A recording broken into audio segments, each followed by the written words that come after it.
വികട യാക്കോബായിലെ സഖാവ് കുറിലോസ് തിരുമേനിക്ക് ജ്ഞാനായ സമുദായത്തിലെ ഒരു വിശ്വാസി നൽകിയ മറുപടി പ്രേക്ഷകരുമായി പങ്കുവയ്ക്കുകയാണ്.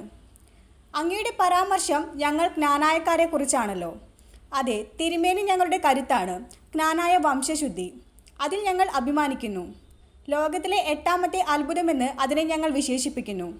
ഒരുവന് ജന്മം കൊണ്ട് മാത്രം ലഭിക്കുന്ന ഒരു പദവി, അത് ഞങ്ങളുടെ പിതാമഹന്മാർക്ക് ആദ്യ നൂറ്റാണ്ടിൽ തന്നെയും മലങ്കരയിലേക്ക് കുടിയേറിയ ജ്ഞാനായ മക്കൾക്ക് AD 345 മുതലും ആചരിക്കുവാൻ സാധിക്കുന്നു എന്നത് അത്ഭുതം മാത്രമല്ല, ദൈവനിയോഗം കൂടെയാണ്.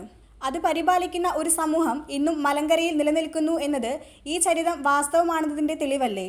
പുതിയ നിയമത്തിൽ തന്നെ യഹൂദ ക്രിസ്ത്യാനികളെയും യഹൂദ ഇതര ക്രിസ്ത്യാനികളെയും കുറിച്ച് പരാമർശിക്കുന്നുണ്ടല്ലോ. പൗലോസിന്റെ കാലമായപ്പോഴാണല്ലോ യഹൂദ ഇതരരെ നേരിട്ട് സ്നാനം നൽകി ക്രിസ്തീയ സഭയിലേക്ക് ചേർത്തത്. പക്ഷേ യഹൂദ ക്രിസ്ത്യാനികൾ അതിനുശേഷം ഇല്ല എന്ന് പറയുവാൻ സാധിക്കുകയില്ലല്ലോ. ക്രിസ്തീയ സഭയിൽ യഹൂദർ ക്രൈസ്തവരായവർ ഉണ്ടായിരുന്നു. അവർ വംശശുദ്ധി കാത്തുസൂക്ഷിച്ചിട്ടുണ്ടായിരിക്കുമല്ലോ. ക്രൈസ്തവർ ആയതുകൊണ്ട് വംശശുദ്ധി കാത്തുസൂക്ഷിക്കേണ്ടതില്ല എന്നും പറയുവാൻ സാധിക്കുകയില്ലല്ലോ. പരിശുദ്ധ പൗലോസ് ശ്ലീഹ അരുൾ ചെയ്തിരിക്കുന്ന ക്രിസ്തുവിനോട് ചേരുവാൻ സ്നാനമേറ്റിരിക്കുന്ന നിങ്ങൾ എല്ലാവരും ക്രിസ്തുവിനെ ധരിച്ചിരിക്കുന്നു. അതിൽ യഹൂദനും യവനനും എന്നില്ല, ആണും പെണ്ണുമെന്നുമില്ല. നിങ്ങളെല്ലാവരും ക്രിസ്തു യേശുവിൽ ഒന്നത്രേ എന്നത് വംശശുദ്ധി കാത്തുസൂക്ഷിക്കേണ്ട എന്നല്ലല്ലോ അർത്ഥമാക്കുന്നത്. അത് ക്രിസ്തു യേശുവിലുള്ള മക്കളുടെ അവസ്ഥയെക്കുറിച്ചല്ലേ പറയുന്നത്. ക്രിസ്തുവാകുന്ന അനുഭവത്തിലുള്ള ഒരുമിപ്പിനെയല്ലേ വെളിവാക്കുന്നത്. ക്രിസ്തുവിലുള്ള വിശാലമായ ഒരു കൂട്ടത്തെയല്ലേ അത് വ്യക്തമാക്കുന്നത്. അങ്ങയുടെ ഭാഷയിൽ പറഞ്ഞാൽ ഒരു ഇൻക്ലൂസീവ്നെസ് അല്ലേ ഇവിടെ പരാമർശിക്കപ്പെടുന്നത്. വംശശുദ്ധി കാത്തുസൂക്ഷിക്കേണ്ട എന്നാണ് പൗലോസ് ഉദ്ദേശിച്ചതെങ്കിൽ അത് വ്യക്തമായി പൗലോസ് പരാമർശിച്ചേനെ. അതുകൊണ്ട് ഈ വാക്യം വംശശുദ്ധിക്കെതിരല്ല, മറിച്ച് ക്രിസ്തുവാകുന്ന രക്ഷകനിൽ ഒരുമിക്കുന്ന അവസ്ഥ എന്നല്ലേ അർത്ഥമാക്കേണ്ടത്.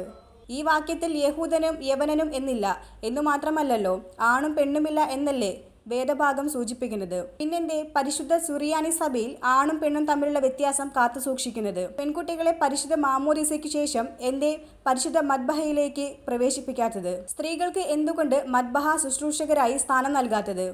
എന്തുകൊണ്ട് സ്ത്രീകളെ വൈദികരും ബിഷപ്പുമാരും ആകാത്തത്? അത് വേണമല്ലോ, എന്നാലല്ലേ വാക്യം മുഴുവനായി പാലിക്കുവാൻ സാധിക്കുന്നത്.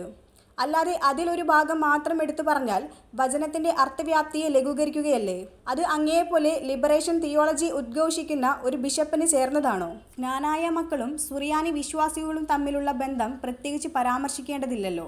വിശുദ്ധ ജ്ഞാനായി തോമ തന്റെ തൊഴിൽ നിവർത്തിക്കുന്നതിലുപരി സുവിശേഷ ദൗത്യം നിറവേറ്റാനുള്ള വെമ്പലും ആവേശവും ആണല്ലോ യഹൂദ ക്രിസ്ത്യാനികളുടെ വംശപരമ്പരയെ മലങ്കരയിലേക്ക് എത്തിക്കുവാൻ ഇടയാക്കിയത്. സുവിശേഷം വ്യാപിപ്പിക്കുവാൻ കർത്താവിൻ്റെ അപ്സ്തലോർ കാണിച്ച അതേ തീക്ഷ്ണതയല്ലേ വിശുദ്ധ ജ്ഞാനായി തോമയും കാത്തുസൂക്ഷിച്ചത്. മലങ്കരയിൽ വിതയ്ക്കപ്പെട്ട കർത്താവിൻ്റെ വചനം ഇല്ലാതാകാതെ അത് ഊട്ടി വളർത്തി ഇന്നത്തെ വൻ വൃക്ഷമാകാനും ഇടയായതിൽ ജ്ഞാനായക്കാരുടെ പങ്കിനെ നിഷേധിക്കുവാൻ സാധിക്കുമോ? സിറിയൻ ആരാധന രീതികളും വിശുദ്ധ കുർബാന തക്സയും പുളിപ്പും ഞങ്ങളുടെ സുവിശേഷ തീക്ഷ്ണതയുടെ ഫലമല്ലേ. അത് ചരിത്ര സത്യമല്ലേ. 16ാം നൂറ്റാണ്ടിൽ പോർച്ചുഗീസ് ആക്രമണവും ആധിപത്യവും ഉണ്ടായപ്പോൾ ഉണ്ടായ കൂനിൻ കുരിശ് സത്യവും അതിൽ ജ്ഞാനായ പുരോഹിതൻ ഇട്ടിത്തോമ്മൻ കത്തനാരുടെ വിരോചിതമായ പ്രവർത്തനവുമല്ലേ ഇന്ന് സുറിയാനി സഭകൾ മലങ്കരയിൽ അവശേഷിക്കുവാൻ ഇടയായത്. അത് എങ്ങനെ മറക്കുവാൻ സാധിക്കും?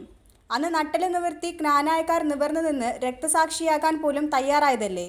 തിരുമേനി അങ്ങും സുറിയാനി പാരമ്പര്യത്തിൽ ജനിക്കുവാനും ജീവിക്കുവാനും അതിലെ പുരോഹിതനും മേൽപ്പട്ടക്കാരനും ആകാൻ ഇടയായത്.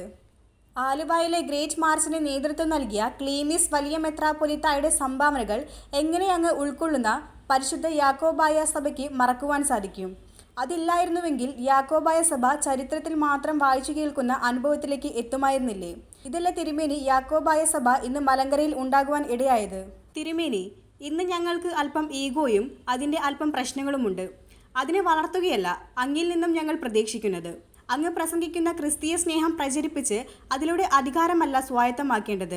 ഐക്യവും ഒന്നിപ്പും ഏകോദര സാഹോദര്യവും ഊട്ടിയുറപ്പിച്ച് ഞങ്ങളുടെ രക്തത്തിൻ്റെ രക്തവും മാംസത്തിൻ്റെ മാംസവുമായ മെത്രാപ്പൊലിത്തന്മാരെ ഒന്നിപ്പിക്കുവാൻ അതിലൂടെ ക്രിസ്തീയ സാക്ഷ്യത്തിൻ്റെ വാക്താക്കളാകാൻ അവരെ പ്രേരിപ്പിക്കുകയല്ലേ അങ്ങ് ചെയ്യേണ്ടിയിരുന്നത്. തിരുമേനി, ഞങ്ങൾ ജ്ഞാനായക്കാരാ, ഞങ്ങൾ ഒന്നാണ്. അത് ഞങ്ങൾക്ക് ദൈവം അനുവദിച്ചു തന്ന ഏറ്റവും വലിയ അനുഗ്രഹമായത്. ഇന്ന് ചില പ്രതിസന്ധികൾ ഉണ്ടായാലും നാളെ ഞങ്ങൾ ഒന്നാകും. അതുകൊണ്ട് കലക്കവെള്ളത്തിൽ മീൻ പിടിക്കുവാൻ ശ്രമിക്കരുത്. ഇതാണ് സഖാവ് കുറിലോസ് തിരുമേനിക്ക് ഞങ്ങൾ നൽകിയ മറുപടി.